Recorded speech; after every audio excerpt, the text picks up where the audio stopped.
Os mangues do distrito de Acupe, em Santo Amaro da Purificação, passaram a ter mais vida desde a última quinta-feira agora.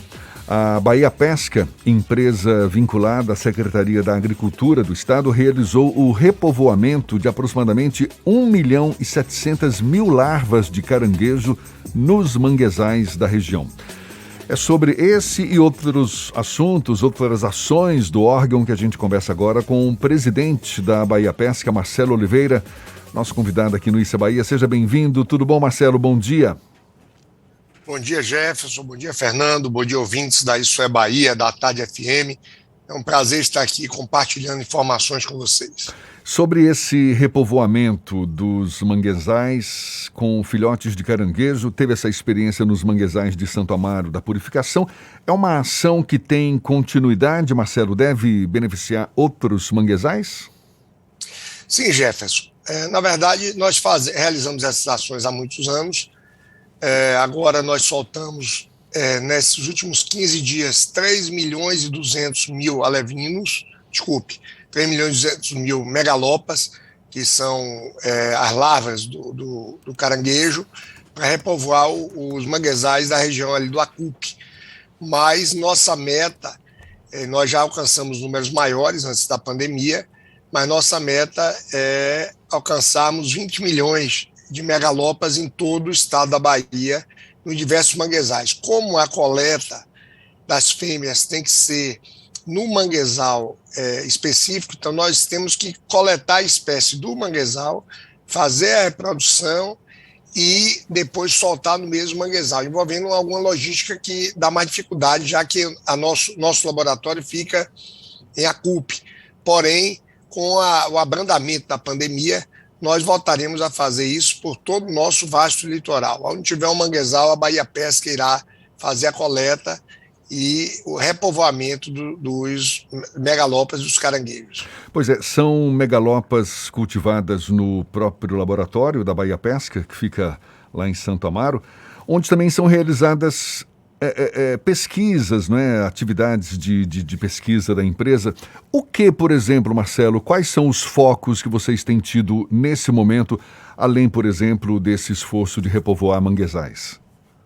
O Jefferson, lá em Acupe, que funciona o nosso centro de treinamento, nós assinamos semana passada um convênio com a UNEB para dar o apoio ao curso de aquicultura.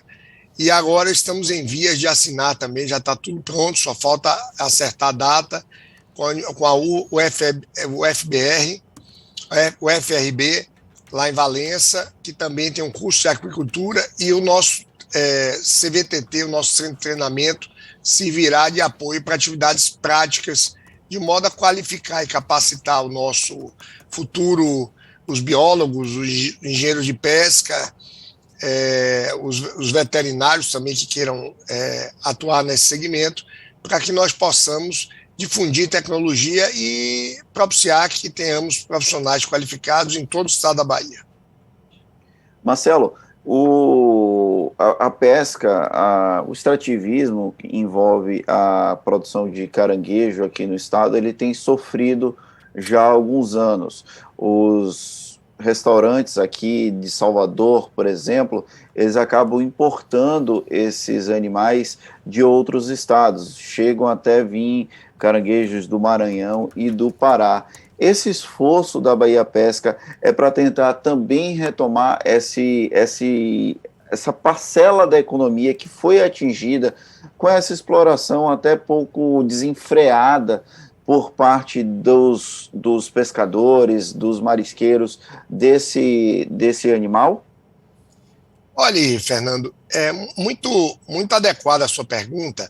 Na verdade, nós temos um limite para o extrativismo, como você colocou.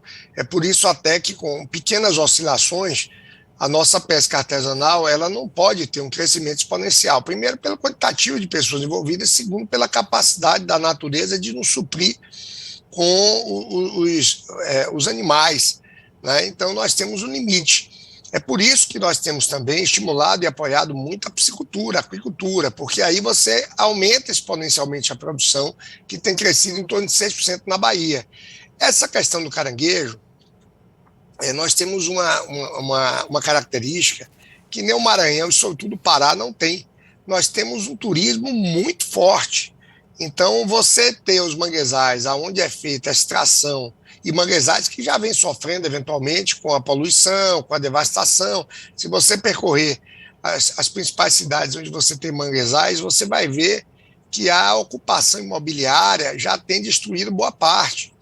Então, você tem menos manguezais, menos espaço, você tem um aumento, sobretudo no verão, da quantidade de turismo de forma absurda, que Maranhão não concorre com a Bahia, Pará muito menos, e evidentemente quem vem para cá quer provar da nossa cultura na forma da nossa culinária, e o caranguejo faz parte dela. Então, como você tem uma demanda muito menor nesses estados, que também tem manguezais, Maranhão, Pará, é natural que o excedente, o que eles não conseguem consumir, seja exportado para outros estados, e na Bahia se consome muito caranguejo, faz parte da cultura. Então, essa ação da Bahia Pesca vem em apoio, sobretudo as comunidades que dependem desse extrativismo para comer e aumentar a sua renda. Com certeza é uma ação de cunho social e econômico, até diria, mesmo a Bahia Pesca não tendo nenhum resultado para ela própria, do ponto de vista econômico, mas do ponto de vista social, os ganhos são enormes. Quais são as áreas que estão sendo mais focadas pela Bahia Pesca, tanto para a reposição dos manguezais através desses alguma coisa megalopas. Que você falou, megalopas, e também a própria produção da piscicultura? Volta e meia a gente acompanha no noticiário que a Bahia Pesca tem distribuído alevinos em regiões específicas aqui da Bahia. Quais são as áreas que são consideradas prioritárias para isso pela empresa? Megalopas, Fernando, de uma maneira geral, todos os manguezais que a gente puder exercer essa ação é muito positivo. Os manguezais e os estuários são os berçários da vida marinha. Então, quanto mais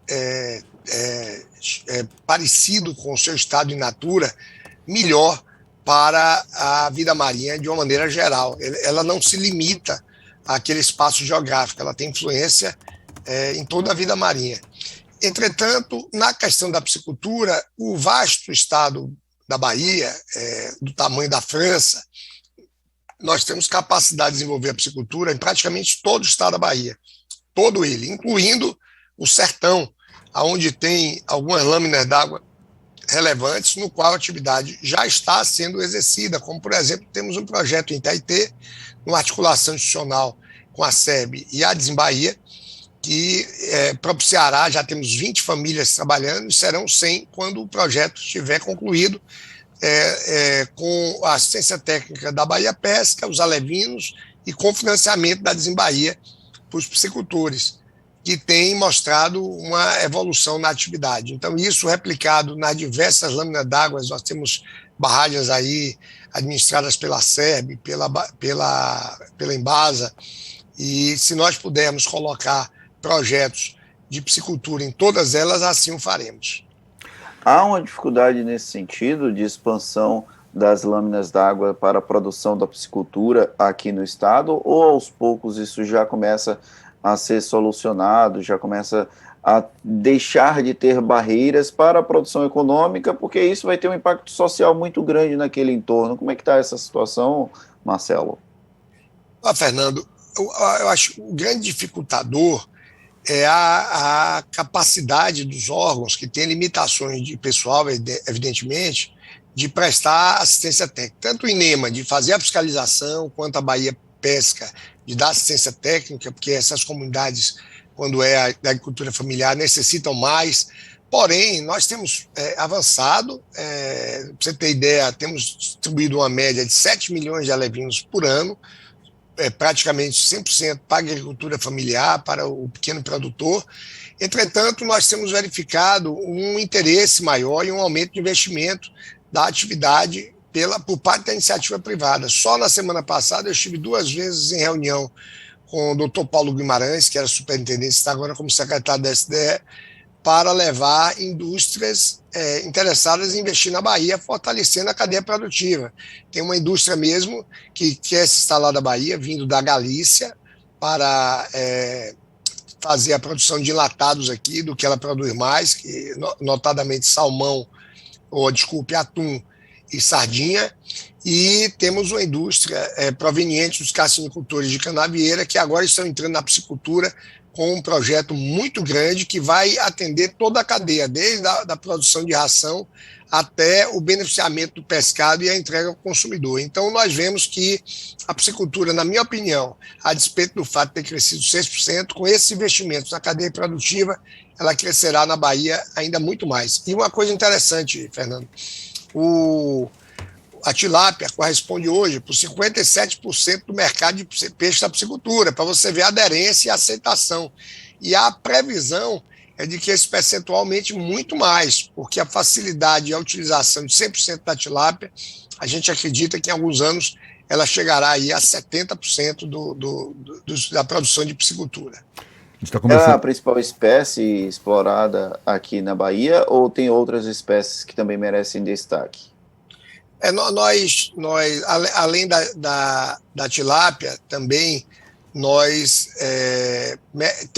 tem outras espécies aqui produzidas na Bahia, mas nós focamos muito na tilápia, dada a sua rusticidade e aceitação.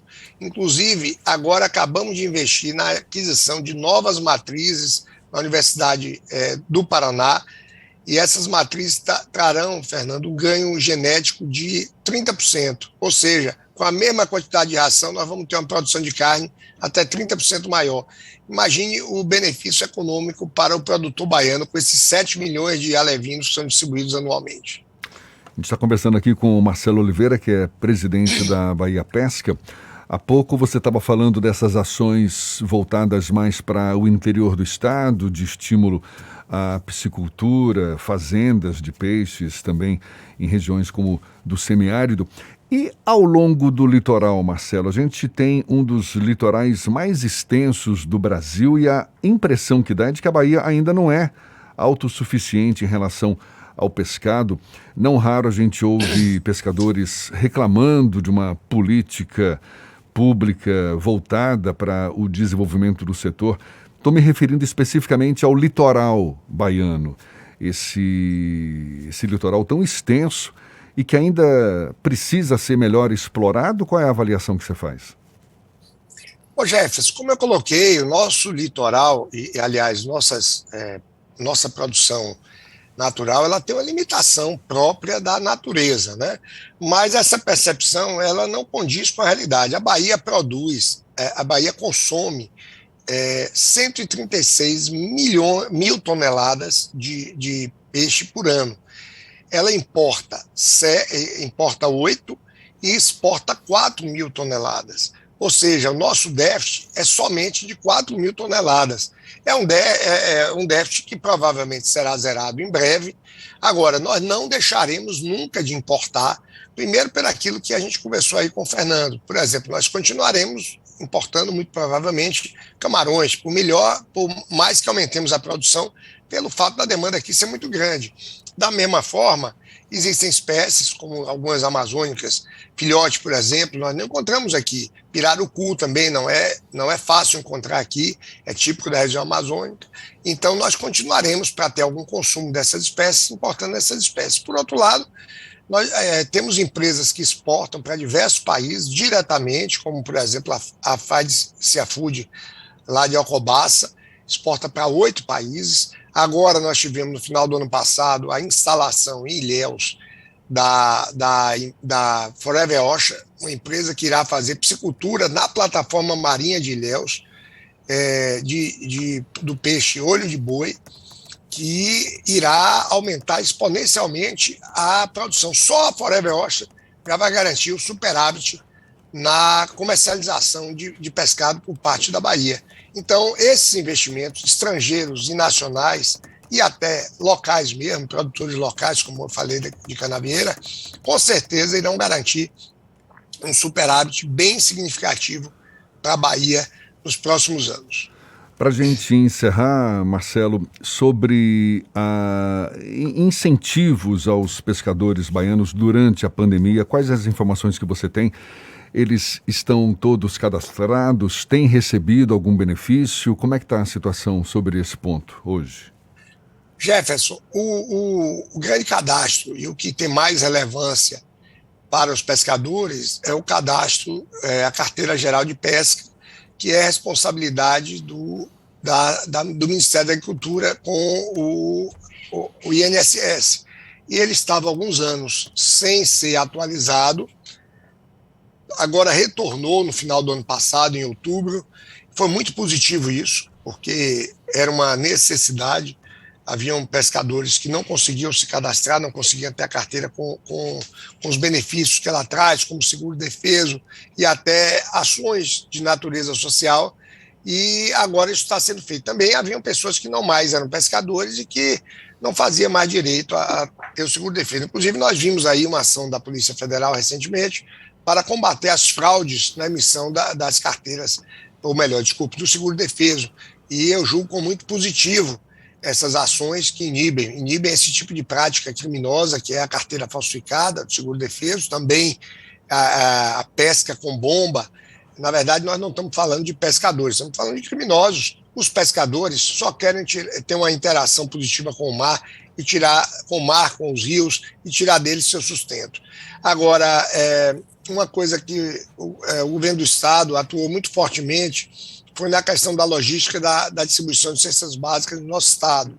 Além de outros benefícios federais, estaduais e municipais que houveram, nós articulamos essa distribuição, porque as cestas básicas elas vinham através da Conab em Irecê para ser distribuído no vasto estado da Bahia. E a Bahia Pesca, por exemplo, tem 3 caminhões de 8 toneladas de capacidade máxima cada um, e nós distribuímos mais de 1.200.000 toneladas de alimentos através de cestas básicas, e aí precisamos contar com a articulação de Corpo de Bombeiros, da CAR, da SERB, de Defesa Civil, enfim, de vários órgãos que, de maneira muito solícita, disponibilizaram seus meios de transporte para que nós pudéssemos fazer essas cestas básicas chegarem a todo pescador em todo o território do estado da Bahia.